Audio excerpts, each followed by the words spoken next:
Good evening, Michigan. We finally get the episode that we've been anticipating this whole time for about the last 3 weeks. We have Cindy Holland with us tonight. We're going to go over a lot of stuff for you guys. We're going to be showing you a lot of things to do with Dominion. We're going to be bringing up the subject of Secretary Benson, changing our signature matching process as well. We're going to reminisce on that really because you guys can go and see all about that on my episode 5 of Minds Michigan. But we're going to let our intro play and then we're going to let Cindy talk about some things that she does on the regular.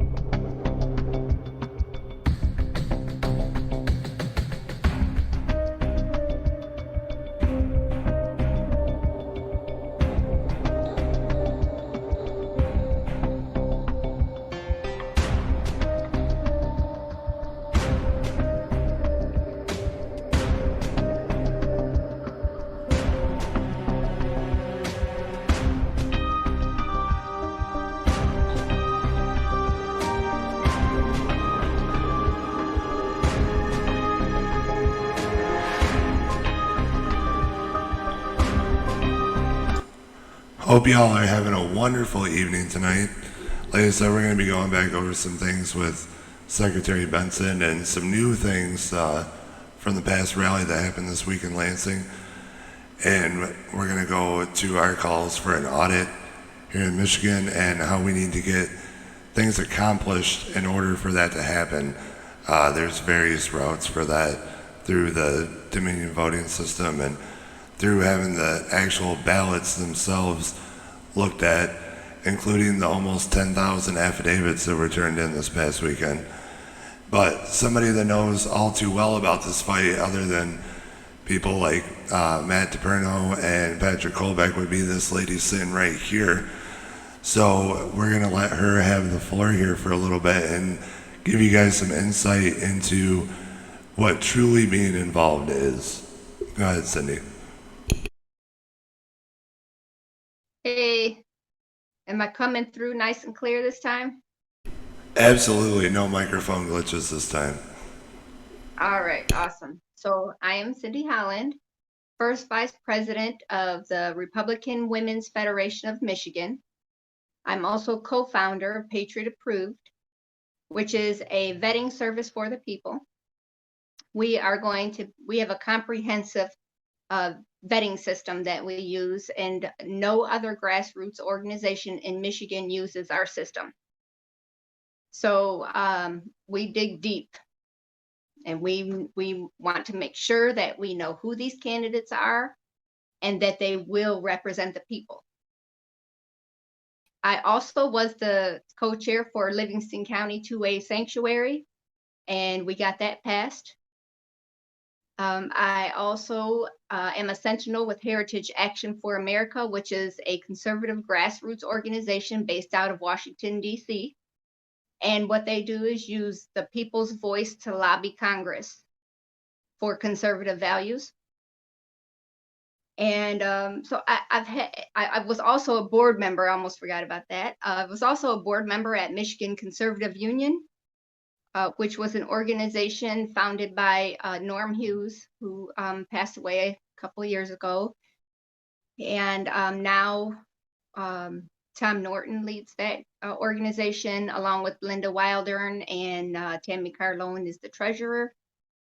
It's a great conservative organization. Through Michigan Conservative Union, we were able to stop our Michigan legislatures from passing national popular vote in 2018. So a lot of stuff. Absolutely. Cindy is so involved, along with the Republican Women's Federation of Michigan as well. They're involved in so many things in our state to try to bring patriotism as a whole back into our society instead of everything being so politically divided all the time. And I applaud her and all the things that she does and all the things that all of us grassroots patriots are trying to accomplish right now. And that's something that I want everybody to know. And that's why I say that the comment section here or my website or any of the groups that you might be able to find, like Cindy's Patriot Approved on Facebook and other social media platforms, get to these people. These are the people like me, Cindy, Angela Regas, John, who I'll have on tomorrow night, Melissa Carone. These are the people that we need to be in these positions. The current ones right now that you can find in the website up there, you'll be hard pressed to get a response out of them. I message any of these people that I've named that we have this, what I like to call Patriot Pact, going across all of these grassroots movements. This is what you need to be involved in. If you want to be involved in something, if you want to know the people that are truly going to represent you into our future, these are the people with a good moral system. These are the people with a good attitude towards what our country is supposed to be. Instead of the constant back and forth that we see on our mainstream media every day and plastered through Facebook and fact-checked and all of our rights disappearing, these are the people like all of us that are going to fight for you. And that's what we want this show every week to be, is for people like us that are out there that we try to represent, for you to tell us what you want, for you to show us that what we're doing has a purpose. It doesn't matter. It can be, well, the mask mandate will end shortly, courtesy of our tyrant up in Lansing in 3 days here on June 22nd. But even if something as simple as refusing to wear a mask, well, we know it goes against our rights as Americans to not have to do something like that, or to try to win a lottery to get a vaccine. These things are just absolutely absurd. There's way more factors than that. But like this video that you're about to see, these are all grassroots patriots that take time, and not just this day, but people like Cindy, a good majority of her time is spent trying to make our state and our country better. The same as me, the same as the rest of these people that delivered these affidavits to Lansing this past weekend.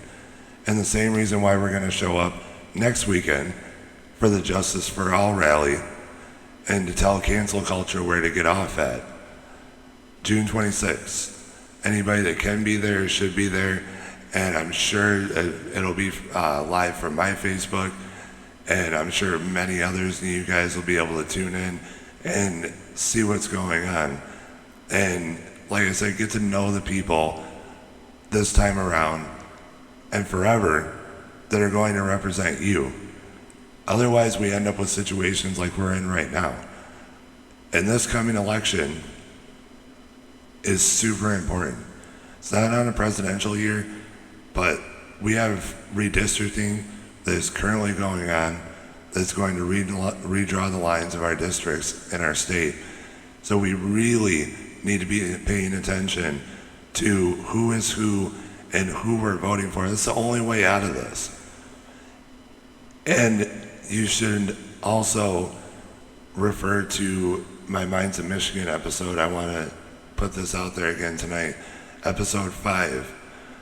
And all of that information I've now had confirmed by 2 different lawyers is an open and shut case against Secretary Benson and enables us to push for articles of impeachment to be filed.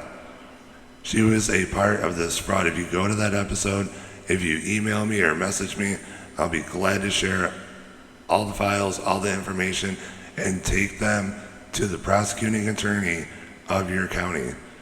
Under Michigan law, they must investigate these actions. Any malfeasance done by an elected official, especially the one that's supposed to be heading our entire election system in the first place, must be investigated by the prosecuting attorney of the county that you reside in.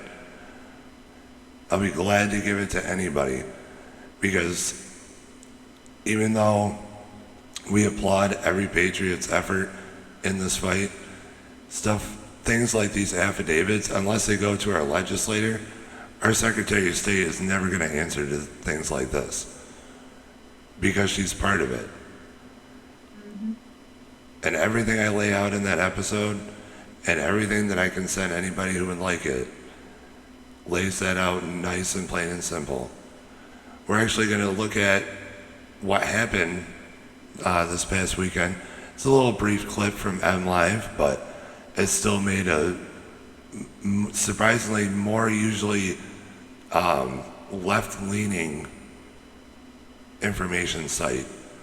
And I was actually surprised that I found it on M Live. Jocelyn Benson. Yeah, right here. Jocelyn Benson. Right here. Ended, Lord God, with the affidavits, God. I thank you, Lord God, for angelic escorts. And they are even now opening, and even the minds, God, of our legislators, God. We pray for them, Lord. We need to get back to the reality that your vote didn't count. That's the reality. That's not a conspiracy theory. Don't be afraid to talk about it. The conspiracy theory is that nothing happened, that this was a safe election, the safest in the history of this country. That's a conspiracy theory. That's a fever dream, and people need to go to jail for telling you that. There's fraud in every election, and we have to try to reform. We need an order. We need a real representation for the people. Take back your school boards. Take back your county commissions. Take back your Michigan representative seats. You have to remove these people from office. What we're in here is a battle between those who want to fundamentally transform America and those who want to fundamentally preserve all that is noble and true and excellent and praiseworthy about America. And I would also like to emphasize that this is a spiritual battle. So if you're wondering why we're doing this at a prayer rally, that's because we recognize that this is a spiritual battle.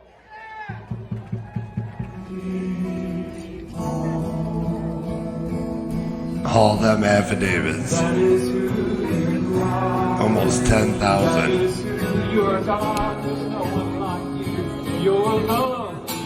Yep, it was 95, approximately 9,500. Light in the darkness, my God, that is who you are. So, Father, we pray your name over these affidavits. Yes. We pray your name over these affidavits and over the people who are delivering them. And we pray, oh God, that you would enable them to bring them in, and that they would pierce the hearts and the spirits of the people that get them. That literally when it comes into their hands, they'll sense your presence.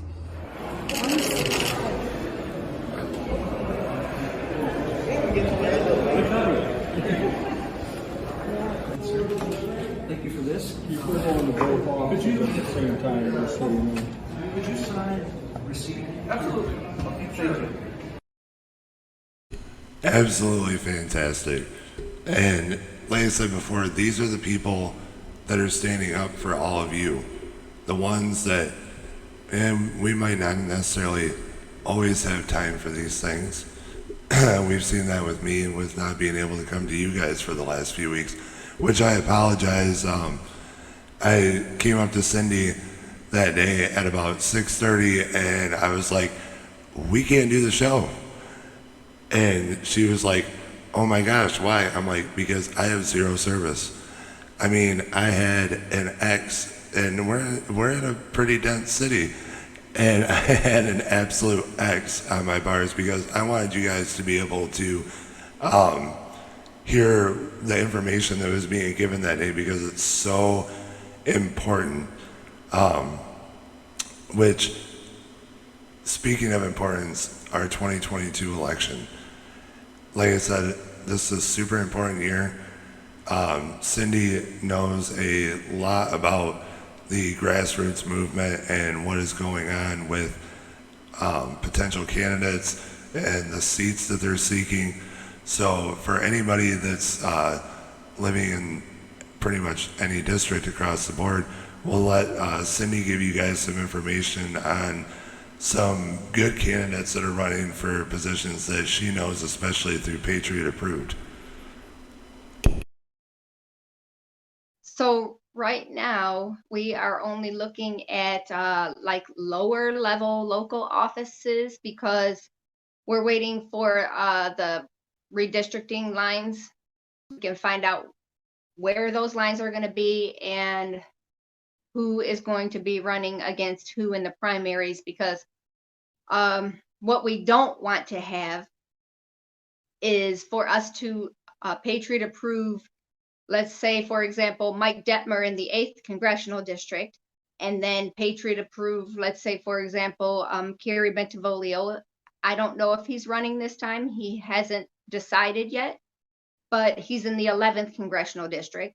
And so we don't want to Patriot approve either one of those people, because if they redraw the lines and Mike Detmer and Kerry Bentivolio wind up in a primary race with each other, it would defeat the purpose, because what we're asking is all the grassroots to get behind the candidates on our website. And so we're only going to Patriot approve one candidate in each primary, so that all the grassroots will come together and vote for that one person in the primary to stop the rhino from sliding through with a sliver of the vote. So that's the purpose of Patriot Approved. We want to make sure that the right candidates are making it across their primary finish line. There's absolutely no reason why a fake Republican should win their primary over a real Republican. And sometimes that's what happens, especially in a wide primary race. The more candidates you have in a race, the less percentage of the vote they have to get. And that's what makes it easier for the rhino to slide through. Yep. And in case anyone doesn't know what a rhino is, rhino means Republican in name only. Some of them are actually Democrats, and some of them just do not adhere to the Republican platform. And that's where a lot of the issues come in between voters and the party. Representative Green's anti-Semitic voters are remarks, tired of voting for Republican and expecting to get the platform, and then wind up having their Republican candidate voting with the Democrats for leftist agenda. Yep, I'm facing that right now with, even though I read a report today that their main focus is down in the more metropolitan areas, the more suburb areas like Detroit and Wayne and Genesee County in general, which the 5th District does touch part of Genesee County.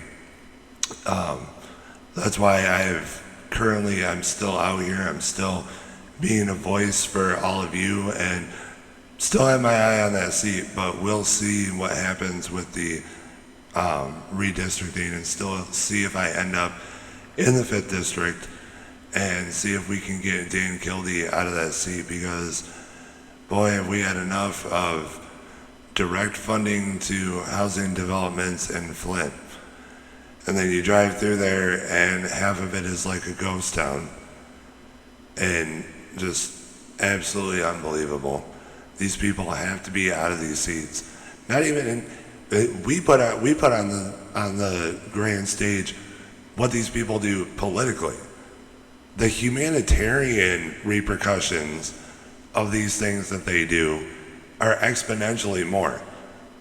When it comes to how it affects the people that they're supposed to be representing, these what seem like bugs or small moves or what they might see as a small mistake in their political career, the repercussions of the humanitarian side, like with Joe Biden, with our pipelines. Anybody like that gas price being doubled? That's why. I'm not a fan. Right? I got fact checked the other day because Joe Biden is not responsible for the tripling of lumber prices. Well, the leftist policies are responsible for that directly. Absolutely. Right, and at the first step of it, everything's got to be transported, and when you double the fuel price of transporting everything, it's got to The be cost made of goods go up right. because it always carries on to the consumer. It's got to be made up somewhere, and and these businessmen that had these companies like Menards that I recently seen, the CEO of the chain of lumber stores Menards is a Democrat, so he doesn't care. He's still making money because people still have to do what they need to do to their homes or to have a new roof or whatever the case may be. We still have to live our lives, and they still pocket the money. Because they raise the price for the consumer. Right. These are the rich people that matter when it comes to your vote. We want people that can fight what they're going to try to do. Companies like Amazon or Menards or Procter & Gamble with these vaccines, all these major companies, Nestle, do just a little bit of searching on these people, on who these CEOs of these companies are, where they invest their money at, what candidates they invest their money in. Mm-hmm. And yeah, big pharma is a huge problem. With the big pharma is constantly sending their lobbyists to DC to push their agenda. That's been a huge problem in our country for a very long time, and the Democrats are heavily funded by big pharma. And not that some Republicans aren't. Some Republicans are on board with it too, So we have to make sure we're voting for the right people, the people who understand what the struggles are for the average American family. And these people are so far removed from their voter base, they don't have a clue. They're surrounded by lobbyists constantly. There's quite a few things that play into all of this. And one of the things I talk about with people is making sure that you have a relationship with the elected officials in your local district, because when you maintain that closeness, that personal relationship, it's harder for them to pass this legislation that they know is going to hurt you. And if they have to look you in the eye and explain why they voted that way, it kind of keeps them in check. So it also keeps them aware of what their voter base actually wants. So it's always a good idea to maintain, a close relationship with your local elected officials. absolutely. And the other thing is, I want to talk about is, this last election cycle, in the 8th congressional district, there were some Republicans who were in support of the establishment candidate. And what they told everybody was, you got to vote for this guy because he's the only one with the money that can beat the Democrats. Well, the last time I checked, it didn't cost anything for a person to cast their vote. So if you get out there and vote for the one grassroots candidate, if everybody puts their vote to this one grassroots candidate, then we don't have to worry about having somebody elected just because they have the money. I mean, it absolutely makes no sense to me why people rally around the person with the money. And we see that it didn't help because that he lost the race to the Democrat. So that's absolute nonsense. Like, if we know that this is the right candidate, we as the grassroots activists have to get out there and help those candidates win. If they don't have money to do commercials and they don't have money to do mailers, then we have to get an army of volunteers together, go knock doors, and talk to their people in their own districts about these candidates so that people know who to vote for. Also, you can spread the word about Patriot Approved. Patriot Approved will have these candidates listed on the website. So it'll be by county. So you can just click on your county, look at the names on the list, and you'll know that these candidates have been heavily vetted. Like I said, we have a comprehensive vetting system. We go way back. We dig into everything. So We don't just send out a questionnaire and then do an interview so that they can tell us what they know we want to hear. We actually look at their background. If they have a political history, we know where they stood on the issues. We look to see if they've been consistent.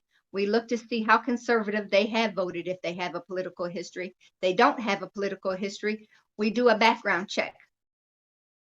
So we do a complete background check, and we look into, have they lived in Michigan their whole lives? If they left Michigan, where did they live? Where did they go to school? Who were their mentors? All of these things play a big role in the formation of these candidates' ideology. And so those are the things that we're looking for in these candidates. We do have a list of candidates right now that we have been vetting for quite a while. But like I said, we want to wait until after they redraw the lines before we put any of those endorsements out. Right now, we're just looking at local districts. And so we do have a few candidates right now that have received our endorsement. One of them is Christina Caramo, who is running for Secretary of State as a Republican. She is a Republican. I actually have known Christina for a while. She's been consistent. She is a conservative.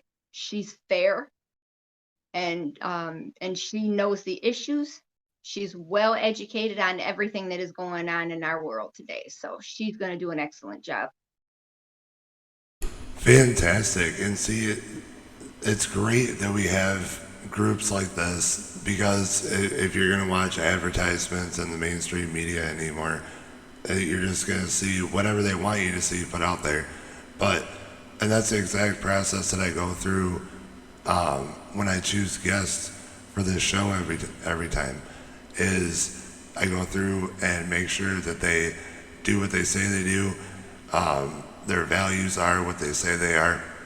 You'll, to the best of my ability, you all will never see somebody come on here that I don't believe has your best interest at heart. I try to do the same thing that that Cindi does with all of these candidates and with all these people. That's why somebody like Cindi, or like Mary Sears, or Ryan Kelly, these people we're riding the right train. And I don't necessarily mean the Trump train. We are riding the right train into the future. And this is where it starts. It starts at your local levels. It starts at this website that's up here. If you don't know who your representatives are, just go and look them up and read about them. If you don't feel that that's how you would live your life, if you don't feel that that's how your moral system goes, then don't vote for them. It doesn't matter what they promise you. It doesn't matter what they could say they can do for you. A politician is never going to fix your life. It's never going to happen. Only you can do that. Politician ever tells you that they're going to fix your entire life and your entire existence, they're lying to you. Go and look at what they do. Go and look at what they say. Go and look at who they invest in, who invests in them. These are the things that, like with what me and Cindi do with our screening processes, these are the people that are going to help us in the future, and especially in this 2022 election, because if we can get majority back after we go back to paper ballots and no machines, we can have majority back, and it means that this administration can't do anything. If we have majority back, and especially if we have the Speaker of the House spot, not saying that all those people sitting in those seats play fair or are totally good in any way, but to have the majority in this coming election is the main goal. Just because it's not a presidential election doesn't mean it's not just as important, if not more important now, because of the current administration. It would have still been important if Uncle Corn Pop wouldn't have won, but it's even more important now to try to stop these things that they're doing, because if we don't, then it's just going to keep going further and further, and our country is just going to be a communist socialist utopia for anybody that wants to enjoy it. Like Governor Whitmer with her $300 back to work a week bonus now that she wants to give everybody. How about us people that stayed working through all of this nonsense? Hey, what up, bro? Appreciate you coming in, Chase. Always here to support me and doing this every week. I appreciate it.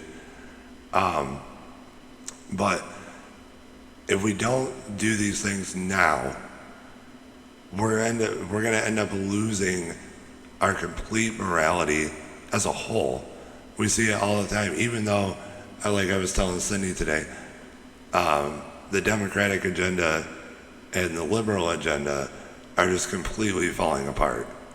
Everybody, it got put right out on the world stage. Governor Whitmer is down by 12 points. Joe Biden is down by 24 points in the latest poll, down by 15 points in people that voted for Joe Biden. Everybody got a taste of what the world would sadly be like if these people remain in power. And if they continue to do the things they want to do, like the Green New Deal, tens of generations of debt, that's all I see in that. It's just, I mean, I'm not against doing things for the environment, but not in that fashion. Right. It has to be sustainable. We're not financially sustainable. We can't keep writing checks that we can't cash, you know. Exactly. We're already, as it stands right now, we have generations. At least my children's grandchildren are probably still going to be paying for what they've been doling out over the last couple of years. Exactly. Nothing in life is ever free. I mean, you go to a garage sale, something's free, but you know, somebody in the beginning even had to work for that stuffed animal that you just got your kid for free. Nothing is ever truly free in life. Somebody foots the bill. And whether it was the person before you or it's going to be the person after you, somebody always foots the bill for everything. And yeah, money's great. Money is awesome. But, you know, inflation and all that, not so awesome. And that don't just go away within 6 months that we've seen this destruction. But I want to make sure you guys get a general explanation of, now the redistricting is unique for us and a few other states this year because of our population difference with the census. But it explains a little bit the ins and outs of getting the majority back here in 2022. As Republicans deal with Representative Green's anti-Semitic remarks, their eyes are firmly set on recap. Good candidate in the primary and getting out and voting in the primary to make sure that candidate makes it across the primary finish line into the general election so they can defeat the Democrat. And stop listening to these parties. But we don't need them to win elections. Grassroots wins elections. If people all come together and agree on one candidate in the primary and we can get that guy across the finish line, we're going to be a lot better off. Absolutely. The guy or the woman, I'm sorry. Lots of good women out there too. Yeah, oh yeah. I tell you what, I meet just as many spunky women out there as I do brave men out there, and it's absolutely great because it's got to be everybody. And they can call us whatever they want. I'm sure that our founding fathers got called radicals and rebels and traitors to the crown and everything else. I'm sure they did. But the time has come again where we have to stand up for what's right. Not what's politically correct, which is what we get bombarded with every single day, especially now. But like I said, with their crumbling of all their failed policies and all critical race theory that they're trying to push into all school systems, and everybody is finally starting to see what their agenda actually is. So that critical race theory is nothing but teaching racism. Exactly. It's teaching people to stay divided. And this country is not as divided as the mainstream media tries to portray it to be. We have been coming together, and there is less racism now in this country than there ever was in the history. Here's another thing. You know that we still have slavery in other countries, right? They still have slaves in other countries. So do we have slaves in the United States? No, we don't. Well, to some degree, some people would refer to us as government slaves, and that's what they're working towards. They want all of us to be government slaves. They want a two-tier system. They want the uber rich elite, and they want the poor worker bees that do all this, pull it all together for them. So Yeah, but as far as slavery goes, we don't have slaves, and nobody that's living today has ever owned a slave. And so it's just nonsense, the stuff that they're trying to pound into people's heads. Like I was raised in a biracial family. I know a lot of people who have biracial children. So it's like it's not, if you want to see racism in something, you'll see it. Okay, people have struggles, people have disagreements. Kids get picked on at school because they're kids, and kids learn that, kids are making those mistakes. They learn as they grow, but when they're kids, they just don't have a filter. Things come out. It's not always about racism, but if that's what you want to see in it, then that's what you're going to see. My kids got harassed when they first came to a new school. It had nothing to do with racism. It was because they're new kids. So sometimes it's because you're just a new kid. I mean, it's not always racism. Now, I'm not saying racism doesn't exist in this country, because I still do believe there are some legitimate complaints of racism. But it's not prevalent like they try to say that it is. They want to make every case into racism. If you're not white and somebody disagrees with you, they want to say that it's racism. It's not true. People have a lot of disagreements with people. It has nothing to do with their color. I had a lot of disagreements with the way Barack Obama ran this country. It had nothing to do with his skin color. It had to do with his policies, his ideology. It's not right. I disagree with it. absolutely. There was things, quite a few different things that I didn't agree with Donald Trump. And once again, it's not because his skin color might have been orange. That's not why that's not why I disagreed with him. It was there were a few things that I disagreed. You're never going to agree with someone Right. other than yourself 100% of the time on all 100% of the issues. It's just not human nature. You're going to disagree with them at some point. Right, you can have best friends, and I will guarantee you that even if you've known each other your entire life, you don't agree on everything, but you still don't view them as a bad person. And that's what we're talking about here, is people's morals, people's true beliefs, people's values in situations. Because I've talked to a lot of people since I've been more active in this side of the political realm, and I will tell you that there's some people that are just in it for themselves, and that's all that matters to them. And you can tell just by the way they talk, especially if you call some people at the GOP. I'll tell you that. You can tell that they only have one thing on their mind, and that's all they care about, and that's winning. Fundraising. Yeah, and and that's And not don't give your money. Don't listen. Donate to the candidates that you believe in. Don't listen to the party tell you to give your money to this person or that person.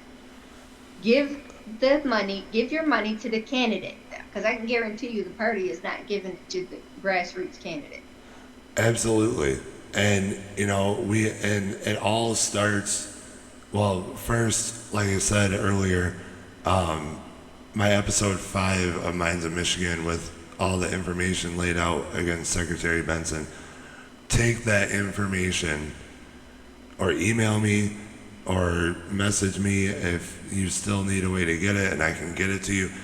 take this to your prosecuting attorney for your county. I can put up the law. I can put up the laws later, but under Michigan law, they have to investigate, and if they find there to be misdeeds or malfeasance done in the situation, they have to prosecute. Which, well, there's already things documented through court cases that we know that he violated federal law. She violated election laws. So absolutely, it's already documented. The case is laid there. So all you have to do is take that to the legislature and demand that you want them to bring her in to oversight committee hearing and answer to those things, and then file impeachment to have her removed. Because number one, when there was a grassroots organization that sued Benson, they won, and in that lawsuit they discovered that she actually took names off of the archived voter list before the election and put them on the active voter list, and then she mailed out absentee ballot applications, which was another violation of the law, because according to Michigan law, you are supposed to request that application. They're not supposed to just send it to you, which is lobbying for your vote, essentially. And so when she took all of those names off the archived lists and she put it on the active voter list and then mailed out all them applications, she mailed out applications to people who were put on that archived list for various reasons. One being they've moved, they're no longer a Michigan resident, or they've passed away, or they were not even eligible to vote in the first place. So she took all of those people off of that archive list, put them on the active list, sent those applications out. And then in another separate lawsuit, we find that the judge ruled her directive on signature verifications for those absentee ballots was invalid and unlawful because she did not use the legal process to verify those signatures. So she mailed out a bunch of absentee voter applications to people who no longer live here, who either died or they weren't eligible to vote in the first place. Then you have ballots that came in from these people, possibly. I mean, there's a strong possibility that happened. And then when people tried to verify the signatures, they were told, no, you don't verify the signatures. You just pass it on through. Well, I mean, that in itself is reason to call for an investigation. Yeah. Into how she handled our elections. Absolutely, because I don't care. The Constitution does not get suspended because there's a pandemic. Yep. The Constitution is the law of the land, and any laws or any rules or anything that any elected officials try to put in place that is in contradiction of the U.S. Constitution is null and void. Yep, under U.S. Code 52, actually, of our U.S. Constitution, any votes that are fraudulently procured by the laws of a state is considered election fraud. And when you have that you won, which actually they did slightly cover themselves in October, just before the election, they changed that part of the Michigan election law to where you could file an absentee ballot via a postcard sent by an elected official. So they kind of swung that on their end, even though she had already done it. What I want to know from Secretary Benson is Priorities USA, which is one of them. Well, hold on a second. Who gave her the authority to change that? The governor, right? Great one, right? The governor can't make election laws either. Yeah. Only the legislature can do that. Right. Yeah, that's another part of my case against her. Yeah, that's another part of the paperwork. They threw that little, that was just, they only threw a couple tidbit changes into stuff. They threw that in there, but it didn't matter because Priorities USA, the group that was suing Secretary Benson, which I want to know from her, why did you concede this lawsuit before a judge told you that you had to? You conceded on April 20th. The judge didn't put in an ultimate decision to dismiss this case. He didn't even conclude a judgment. He just dismissed the case in May 8th. So that means you conceded to what Priorities USA wanted on April 20th, and then the next day, April 21st, you come on TV and say that you're sending out mass absentee voting applications. So, Secretary Benson, what did they either have on you, or what did they tell you, or what did they offer you? Because you can go right to that episode of mine once again and see that what was in the lawsuit that Priorities USA wanted regarding that our signature matching process was unconstitutional. That's exactly what Secretary Benson gave them. And this went through Jonathan Brader and our Bureau of Elections as well. This isn't just Secretary Benson. This is all the way up through our Bureau of Elections. And then getting handed on to the clerks. And then you have the situation like Cindy was just talking about, how there's pretty much no way after Secretary Benson changed the signature matching verification process, there was absolutely nothing to check. They have, even in the guidebook, because I have the guidebook listed in those documents for that episode, even in the guidebooks for the clerks, there is 5 examples of acceptable signatures and 2 examples that look like chicken scratches of what they consider bad signatures. A complete imbalance, not to mention the online register for an absentee ballot application. There is one thing that I wanted to show you all, which I've posted these as well. You can find anything that we're talking about tonight on my congressional page, Hobson for House 2022, right on here where you're watching from. I have all these documents listed for everybody, including this one with the quotes from Dominion. And if you go all the way to the bottom here, we've heard people like Patrick Colbeck and Melissa Carone speak about what they called the Chicago warehouse, where data was quote unquote lost, and they had to go to the Chicago warehouse. Now, when you scroll through these quotes from Dominion to our state back in 2017, all these counties that did these contracts, they all have a standard way of uploading their election results. And I would really love to know where it is at, because it's not attached to this document.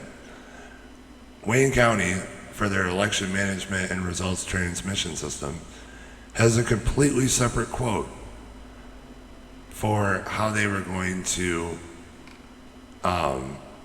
handle the uploading of their results. Now, mind you, there's 3 ways that you can do this. You can either do it through a wireless modem. We hear all the time that these machines have no internet connection, but I can also show you that in this quote as well if you would like. You can do it through a analog or dial-up modem. Well, they were connected to the internet.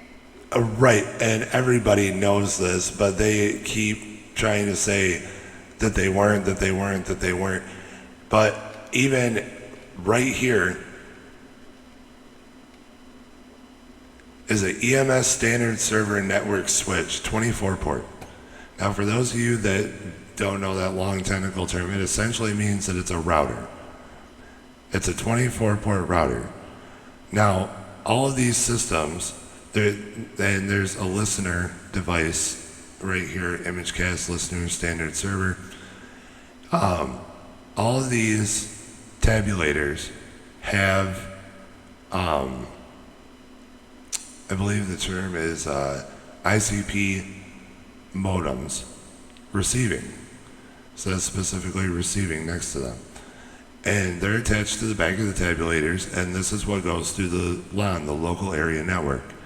This is what feeds the results and lets the machines talk to each other. This right here, the standard server network switch, this router with 24 ports, is not part of that system. As you can see, they're listed completely separately from the software and hardware in these quotes. If you go to my page and try to find your county that also implemented these systems, because this is just the main focal point with Wayne. The other thing with this Chicago warehouse is there's this disaster recovery site. Now, to me, that seems like, along with this Canvas location, that it would be a completely separate place, unbeknownst to anybody, to where this information could be accessed from there as well. So why were there no poll workers there?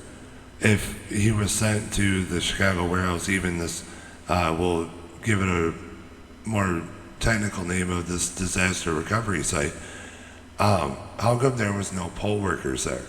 How come there was no watchers there? How come there was no delegates at this location? These are the things that I dig into that I want to know. Aside from about the machines and the type of ballots and everything else that's being talked about, where was the oversight at this disaster recovery site? Because everything that's listed here, from the iButton programmer to the 16 port router in this one more router for this disaster recovery site, I would like to know who had the oversight of this location. If people were being set there for mass data loss, I want to know where the oversight for this secondary location was. And it's listed right here. It's listed right in the quote. Go ahead, Cindy. Well, according to a lot of the accumulation of information that we have received since election night, we know that there was a van that delivered from a ballot dump at started at 3:30 in the morning, approximately, and then and it came back 2 times after that. We know that from the video footage that was obtained. So the van came 3 times, and around that time is when all of the ballots came in for Joe Biden that put him over the top. So where did those ballots come from? And why wasn't there a proper Republican representation? Because it's supposed to be even. Democrats, Republicans are supposed to be equally represented here.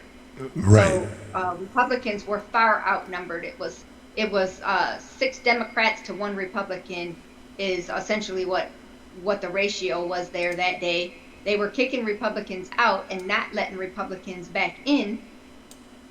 And there were Republicans that applied to work the polls on the Secretary of State's website. And according to the Secretary of State, they claim that they can't always find equal representation because it's up to people to volunteer. Well, TCF had plenty of Republicans that wanted to volunteer, but they weren't called. They weren't called in the first place. Then when they showed up at the door that day, they weren't allowed in.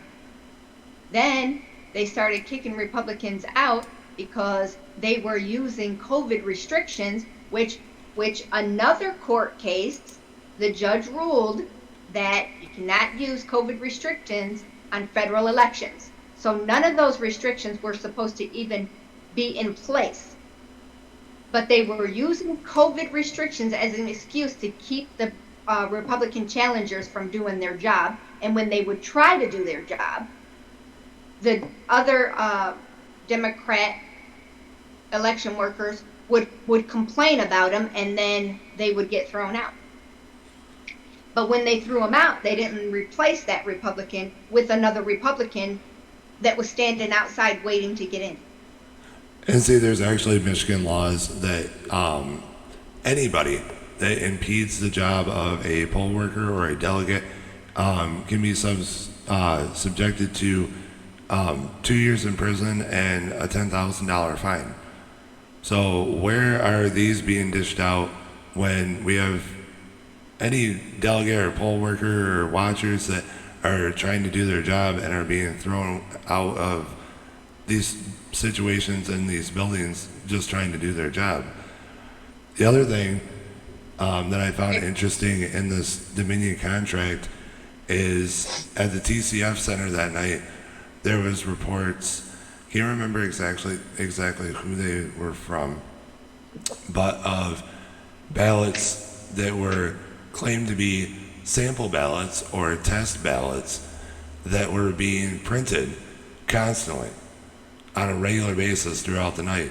And everybody wonders, well, how could they do something like that? It's right here in Dominion's contract. Mobile ballot printing module. That's all they needed. And then you get people like Senator McBroom who want to say that, oh, many places didn't allocate for that option. That they just got the paper through one of the people through Dominion. Because there's several types of paper that you're able to use with Dominion tabulators. So I find it pretty interesting that down here at the bottom of this contract, it says mobile ballot printing software pricing. Oh my gosh, what do you know? And it goes by the number of registered voters for each county. Oh, purchase source, Dominion. 5-year initial contract, which, oh, good thing, that ends in 2022. This contract started in 2017 and it ends in 2022, March 28th. Here's an idea. How about instead of spending $60 million on these voting machines, how about we take that money and we offer to pay people to come and count ballots? Exactly. And you take a state like Arizona, I think they're $2 million into it with everything that they're doing with microscopic work and everything to that nature. So you're looking at a 5-year contract here. And you're right, it is, I forget the exact number, Cindy, but it is between $50 and $60 million for this system. A good chunk of that coming from Wayne County. So you figure on a 5-year contract with people just doing it and just sitting there and counting, we'll average it at $10 million. So a fifth of the price of what they paid these scumbags. And there's so much more in this, you guys. I've given you a little bit of this contract, but you all really need to go and look at these things. We have to get these machines out. And all of these quotes and all these contracts are signed by county commissioners and people that hold these seats locally to you. And there's breaches of contract in here that Dominion has clearly violated, that you can just take it and say that the people of Michigan, the people of this county, Dominion voting system is in breach of their contract with this violation. And if you push it through court, they're gone. These are things that are a lot easier said than done, but these are the things that we need to do. There's some things that you just can't improve on, and hand counting ballots is one of those things. It needs to be a hole punched and people sitting there and counting them one at a time. I see a lot of fast cashiers working at stores all the time. They can count money pretty quick. And I'm sure after about 5,000 ballots, you get really good at counting. We waited how many days this past year? Especially if they're getting paid. Right. We waited how many days this past year to get official results? We waited how many days? So what if they're not counted by the end of election night? That right there, that is the external source opening for these systems. You can find that in the contract with Dominion and the quotes with Dominion, they're all on my page. I encourage you guys to go and look at these things. You go and then another site you can look at is letsfixstuff.org. That's Patrick Colbeck's website, and he actually has screenshots of the Dominion servers on how to hook them to the internet. Yep, that's all. Yeah, I seen that when I was going through the quotes for Dominion with Michigan. That they give you 3 options. You can either be on 3G, 4G, or dial-up, or you can take them physically to your local office. That's another option that some of these smaller counties with these quotes and in this contract opted to do. But I find it really weird that Wayne County, they opted also for the absentee voting high-speed tabulators. And I find it very odd that they ordered 1,000 regular tabulators for Wayne County, but they ordered 2 absentee voter high-speed tabulators. 2. They ordered 1,000 regular tabulators, knew that so many people were voting by mail, and they ordered 2 absentee voting tabulators. That makes absolutely no sense to me whatsoever. And then they're in a back room with these, I would have thought it would have been more, but apparently it was 2 absentee voting tabulators and reports of printing ballots, and then pristine ballots going through on the other end at early hours in the morning. So you tell me, especially when you need 1,000 regular tabulators and you say that you only need 2 absentee voting tabulators, but you had the highest absentee voting rate in the country ever. That makes no sense to me. Yeah, and according to Melissa Carone, from what she says, when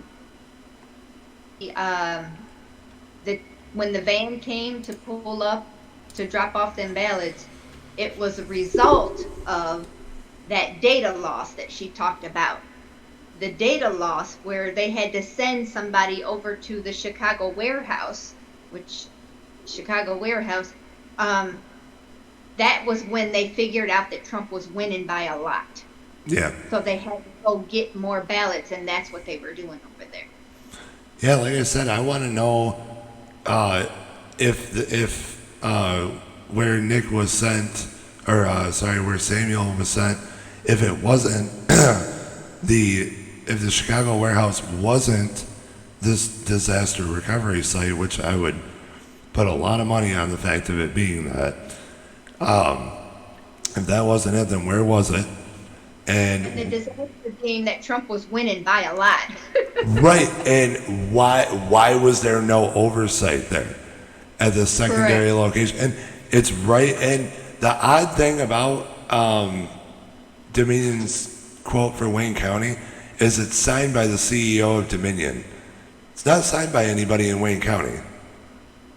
It's signed by the CEO of Dominion. It even says so at the bottom next to his name. I can't remember how to pronounce his name. The chain of command was lost. Yeah. And so when the chain of command is lost, then those ballots are not even any good anymore. So what happens in a court case when they lose the chain of command there with evidence? Right. They throw the case out because the evidence is tainted. Well, same thing with these ballots. They've been tainted because the chain of command was lost. You can all find the name of your representatives once again at the website up there. We need to do what Arizona did. We need to see these ballots, because I have a feeling that these ballots that they're right. You as a Michigan citizen has the right, according to the changes in our voting laws in the Michigan Constitution, we have the right to inspect those ballots. Even on a federal level. And that's anybody. it doesn't matter that they want to say, oh, that law is so vague. If that was actually true, then anybody, literally anybody, could call for an audit. Yeah, you're right. Anyone, the entire state. But the Michigan Constitution reinforces that even stronger. Exactly. And it doesn't matter if it's a state race, if it's a local race, if it's a federal race, if it's all of them. It does not matter. I was just going over that today. It does not matter. Any citizen of the state. That's why you have the case up in Antrim County with Bill Bailey and Matt DePerno leading the charge on that one. And then and by the way, I need to talk about Matt DePerno real quick. Oh, go for it, Cindy. So Matt DePerno did file an appeal to this last judgment on the Antrim County case, but he needs donation. He is in the negatives in the Antrim County case, and he's hanging by a thread. So if in the Antrim County case is really the key to the whole state of Michigan.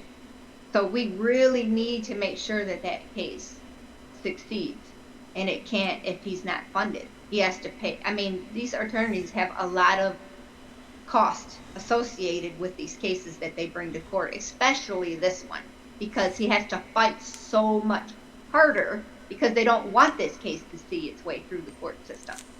So we need people to donate to depernolaw.com. That's DEPERNO law.com. Yeah, Stand Up Michigan, by the way, I want to add in there. Stand Up Michigan, by the way, I don't know about you guys. That the whole shenanigans up in Antrim County, not too fond of that. One of those groups out there that wants to say that they're standing up for the right reasons, and it's more so coming to light that that's probably not the case. It's said that it's still coming. A lot of people that know what I'm talking about will know exactly what I'm referencing. But that's why people like me and Cindy and Chuck and everybody truly involved in this screen the people very thoroughly before we associate ourselves with them. And I just feel lucky to be able to come to you guys all the time, to be able to go to these events with all these great people, and then be able to come back to the show, preferably every week, and give you all the information, the factual information, instead of what you're bombarded with all the time of how you're supposed to conform to this and do that and march in line for this and wait for that. It's not what this is about. We were on our way up, and now we're seeing everything just come to a crashing stop. These are the things that we have to change. It has to be from the local level all the way up through the top. This next coming election is so important, you guys.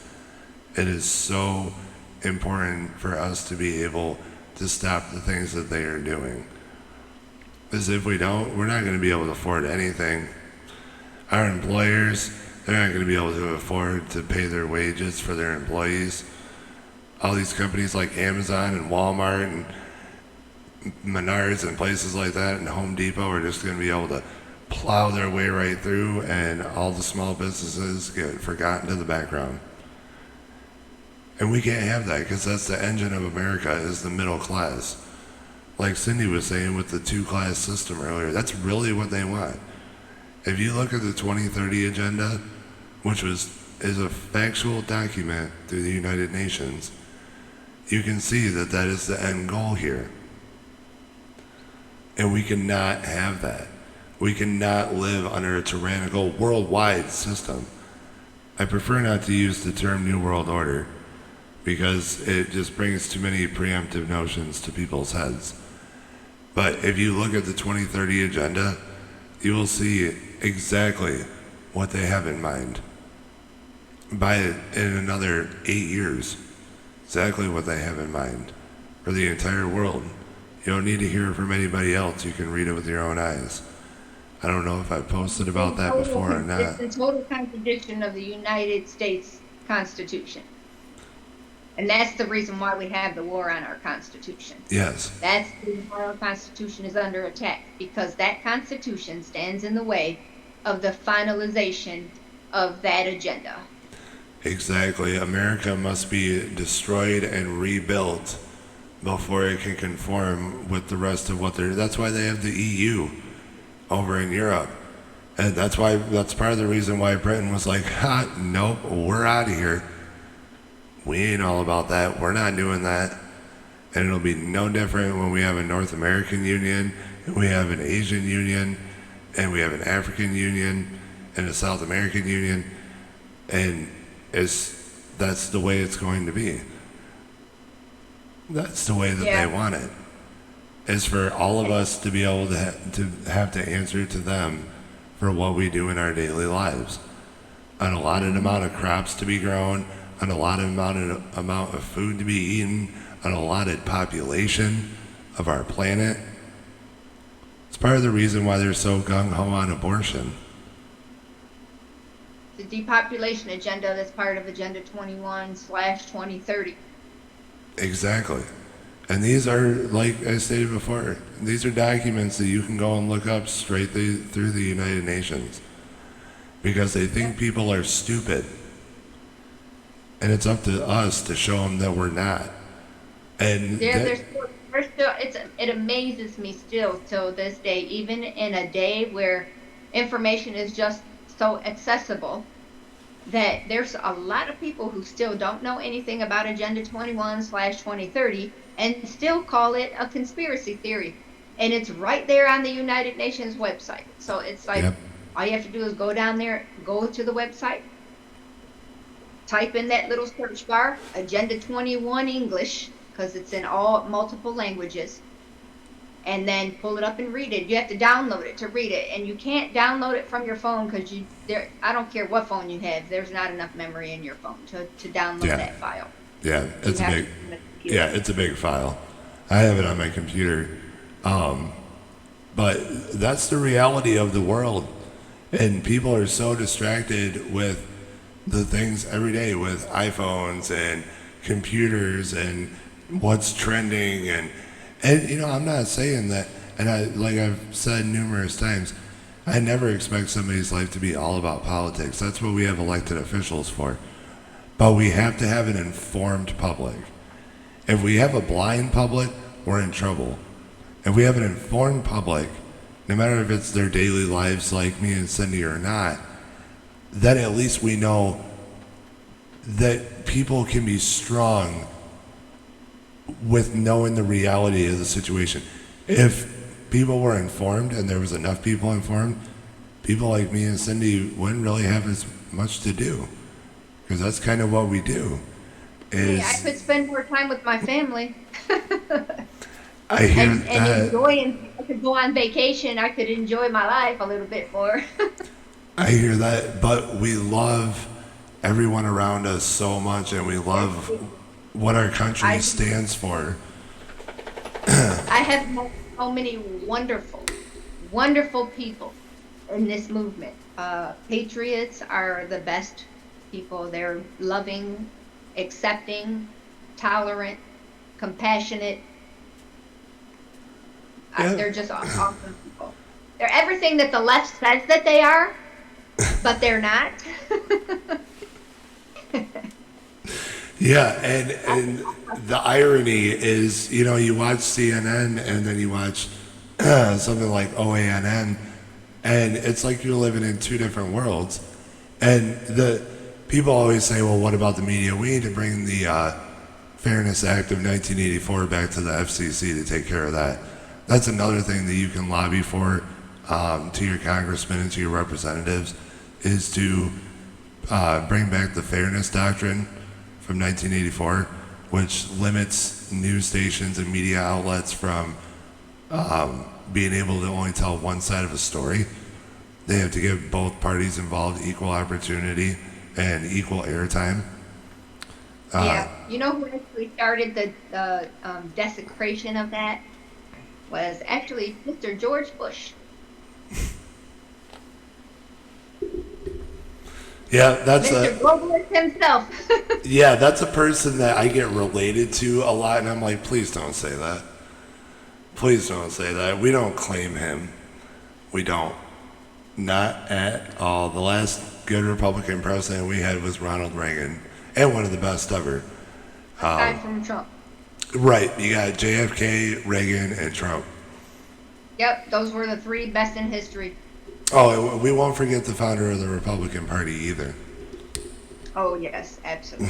If it wasn't for him, And that's it wasn't for that particular situation, we wouldn't even be where we are today. We may still have slavery here today because the Democrats sure didn't want to stop slavery. They fought the Republicans on it for how many decades? 100 years, from the Before they 1860s until the 1960s.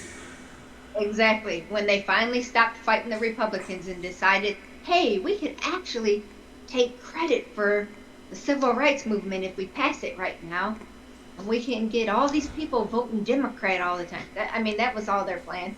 Yeah, look up Lyndon Johnson. Lyndon Johnson's famous words about the welfare system. Yep, look up Lyndon Johnson. His words were, I don't repeat because I don't use that kind of language. Exactly, me neither. I believe though that I do have it, with a disclosure or disclaimer on it. I believe I do have that quote on my Congress page.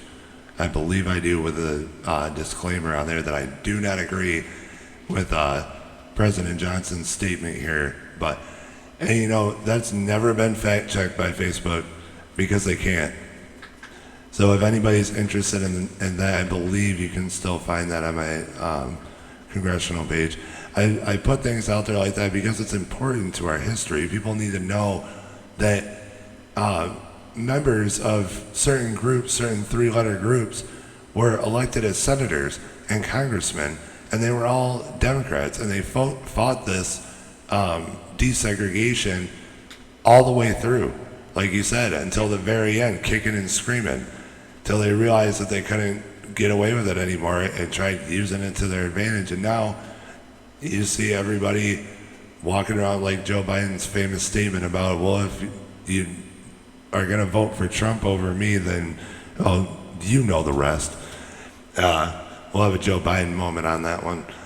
But these are the things that people have to see through, that all these major businessmen and all these people that do want to keep segregation going in the sense of the critical race theory that totally reverses our ideology that you're not supposed to be looking at the color of somebody's skin, but the color of their character. Oh yes, my grandmother taught me, and then I had a conversation with this leftist on the internet who said that, cause he was telling me what a racist I am because I voted for Trump or because I supported Trump, and I said, well, I don't look at people's skin color. When I look at a person, I see a person. Their skin color makes absolutely no difference to me. And he said, that's racist. That's racist for you to say that. And I said, well, I was always taught that if God doesn't see skin color, then we shouldn't either. And he said, well, that's racist too. And I said, well, then you'll have to go have that conversation with my black grandmother. Ooh, I bet you he loved that one. I bet you he loved that one. Didn't have anything else to say. Nothing else. That was it. That was the end of the conversation.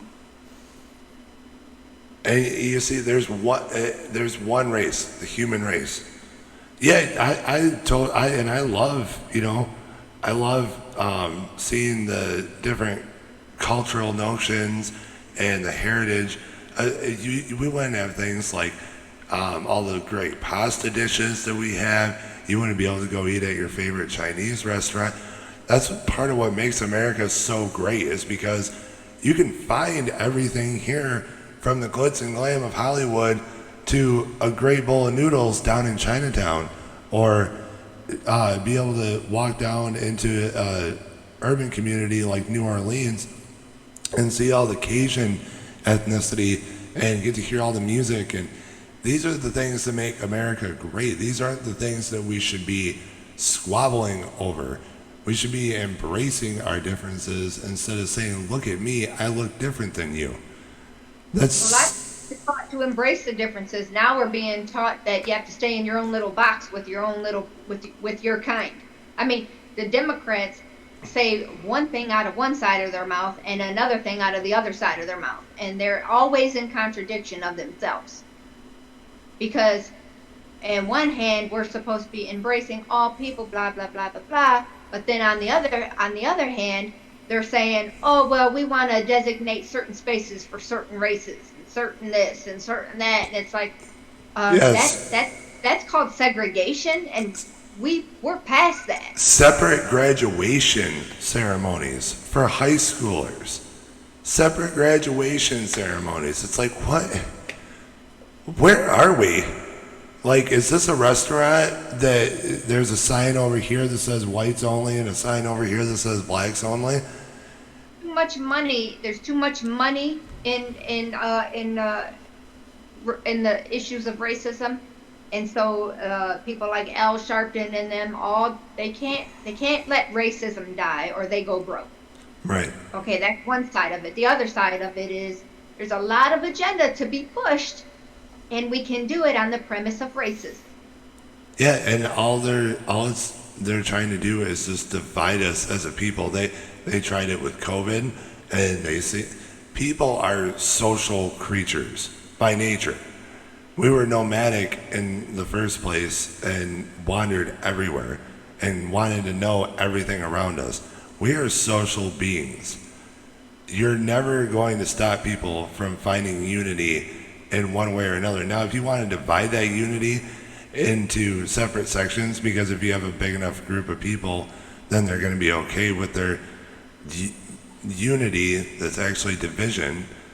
And that's what they're aiming for right now, is to have all of these people divided so much that they can find the unity, but they find it in their own class. Which is not right. Exactly. And yeah, and so that is the exact reason why they're pushing it. It's the divide and conquer ideology is what that is. Exactly right. What they're trying to do.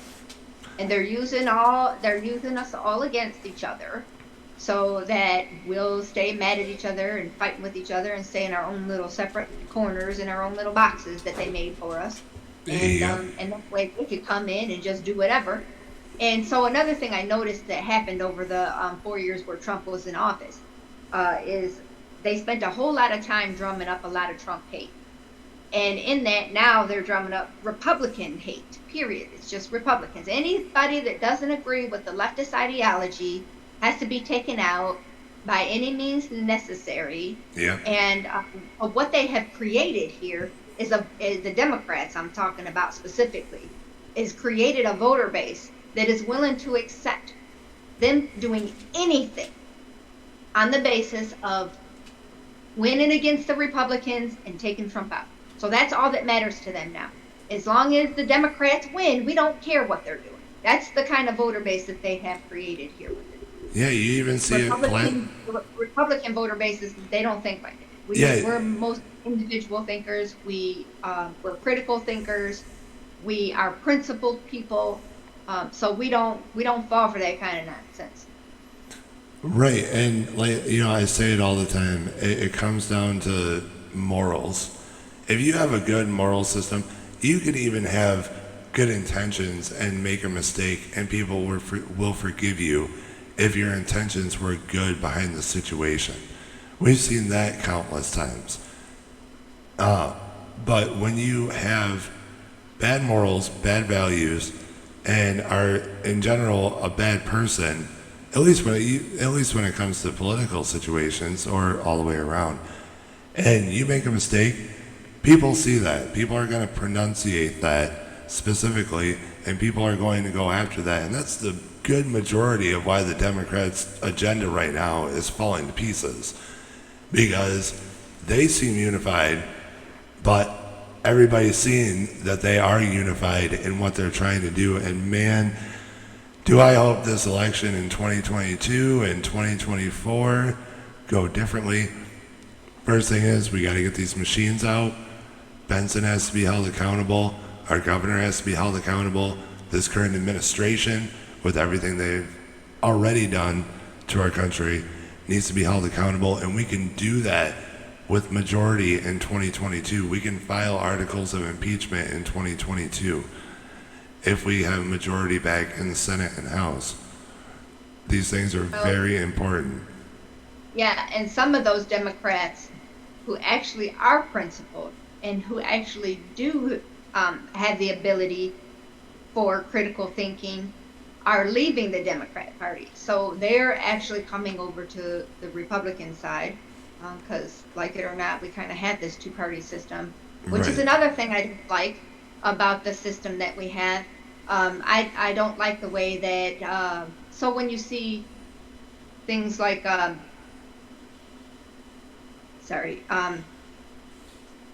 candidate debates and things like that, they never include the Constitution Party, the Taxpayer Party, the Libertarian Party, the Green Party. They never include any of those candidates in those things, which is, it actually disenfranchises the voter. Yeah, it makes you feel like you have no option. It gives the Democrats and the Republicans the upper hand because they're the only ones that are getting that broad platform. So I think that puts the voters at a disadvantage. Yeah, the good old broken two-party system. But it is what it is. This is what we have right now. I am a Republican because my values align with the Republican platform. Right. It's not because my values align with the people in the party, because that's not always the case. I don't agree a lot of times with a lot of party members, but I'm still a Republican because it's the platform that brings me here, not a person. And if you're a good Republican, you should adhere to that platform. If you're going to run under the Republican Party label, you need to adhere to the platform. Otherwise, as far as I'm concerned, you're a rhino. You're a Republican in name only. It's the platform that defines us as Republican. Absolutely. And we're going to, like we said, we're going to make sure that we look at our candidates' names this next coming election and for future elections forevermore. We're going to make sure that we know the representation that is being put in these seats and making sure and remembering that we put these people there. And yes, there is the machines with voting and tampering and the giant F word and getting these audits done. We will do those things as well. We need more people to stand up and say that they've had enough, that they don't want to sit back and watch the destruction anymore. And that always comes down to we the people. All of us together, no matter what skin color you are, no matter what background you come from, no matter if you live in the city, no matter if you live in the country, we need to start looking at who has our state and our country's best interests at heart. It doesn't matter if they might be a Republican or a moderate or a Democrat or the Green Party or Tea Party. If they have the right message, like Cindy said, help that person. They might be at a disadvantage. It might be money, it might be party affiliation. Help those people, because that's how you make even the smallest bit of change. Besides your actual vote, that's how you make even the smallest bits of change. And you can say that you helped in our future and helped to save our American ways of life and our values and our belief systems and what we hold near and dear to us as the American people, not as disconnected millionaires sitting up on Capitol Hill. That's not what we need anymore. Yeah, and the grassroots needs to come together. I'm telling you, we, as the grassroots, we could take this back as long as we stick together. And Absolutely. I've had conversations with people and they don't want to get involved with certain groups and they don't want to get involved with certain people. And so sometimes we do have to work with those people, because we do have to have some form of unity in order to win. If we stay divided, we're not going to win. So here's what I tell people. You don't have to align yourself with these people or this organization or this political party. But if they are addressing an issue that you know is important, get on board with the issue, meet the goal, and walk away. You don't have to align with them, but make sure that the goal is met, because that's how we're going to win. The enemy of my enemy is my friend. Right, and as far as voting for candidates, we need to get all the grassroots needs to come behind one candidate in the primary. Otherwise, that vote, if you split the grassroots vote, I guarantee you, we're going to see the same thing we always see, which is the rhino sliding through with the sliver of the vote. Yep, absolutely. Well, I told you all we had some great information to give you guys tonight, and I'm hoping that a lot of this was helpful for people. And like I said, if you want to read through any of these things, they're located right on my Congress page on Hobson for House. You can email me, you can message me to get any other information that you might want or want to look into or look over. Locating and contacting your representatives is right up there. You go to that website, you can type in your district, your county, your city, wherever you live, and find your representatives and tell them what you want out of our state and out of our country. And I am greatly appreciative to finally have Cindi on this week. This has been absolutely fantastic. If you guys would like to help out with Pat Colbeck and what he's doing and fighting for our state, or Matt DePerno with the case up in Antrim County and what he's doing, it takes a lot to win these fights, to win these battles, to get these things listened to and looked at. We've seen that with the affidavits this past weekend. All of them got turned away at the doorstep. All the people that were trying to deliver these affidavits. But we won't stop. And our main drive is all of you and making this country better for us and for our future generations. But I thank you all. Let me just plug in another thing real quick. Yeah. If anybody wants to get involved, if the grassroots wants to get involved with election integrity, there is a lot that you can do as a citizen. And Tammy Carlone, her name is T-A-M-I, Carlone, C-A-R-L-O-N-E. You can find her on Facebook.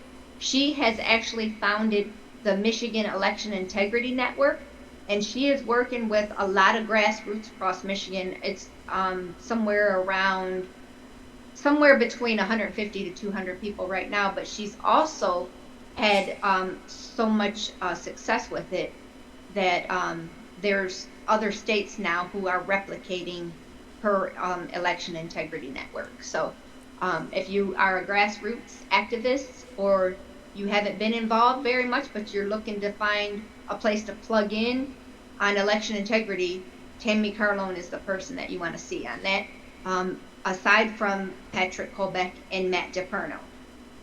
Perfect. Absolutely fantastic. Like I said, Cindy's always a wealth of knowledge when it comes to these things, and we love her for it. But we thank you guys for tuning in this week. Well, actually, I forgot. This week is back-to-back. I will be seeing you guys tomorrow as well when I have John on. He is running for the 6th District of Michigan in 2022, and we'll be going over what he's got going on and what he's involved with as well. But I thank you again, Cindi, for being on with me tonight. Well, thank you so much. And also, if you are a Republican lady looking to plug in somewhere, the Republican Women's Federation of Michigan is a wonderful place to start. And we have Republican women's groups all over Michigan. So you can reach out to me and I'll help you get plugged in somewhere close to your area. Perfect. That is fantastic as well. Well, thank you guys again for being here. And like I tell you guys all the time, stay safe and stay informed.